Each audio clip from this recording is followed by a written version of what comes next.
शेतकरी कर्जमाफीवरून उपमुख्यमंत्री अजित पवारांनंतर आता मंत्री राधाकृष्ण विखे पाटलांनी देखील वादग्रस्त विधान केलंय। कर्जबाजारी व्हायचं आणि पुन्हा कर्जमाफीची मागणी करायची हे अनेक वर्षांपासून सुरू असल्याचं त्यांनी म्हटलंय। मात्र चूक लक्षात येताच त्यांनी सारवासारव करत मुख्यमंत्र्यांनी कर्जमाफी जाहीर केल्याचं विखेंनी म्हटलंय। आपण पाहिलं काहीच दिवसांपूर्वी अजित पवारांनी देखील असंच एक वक्तव्य केलं होतं आणि त्यानंतर आता विखे पाटील देखील त्यामुळे अडचणीत येण्याची शक्यता आहे।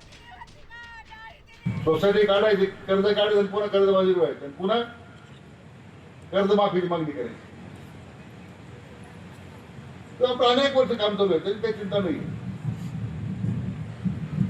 महायुती सरकारनं तर जाहीरच केलं देवेंद्रजींनी की 100% आम्ही शेतकऱ्यांचे कर्ज माफ करणार आहोत, हे आपल्या सरकारने जाहीरच केलेलं आहे।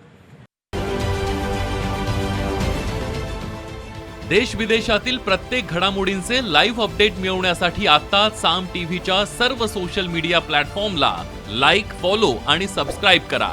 तसंच सर्व नोटिफिकेशनसाठी बेल आयकॉन प्रेस करायला विसरू नका।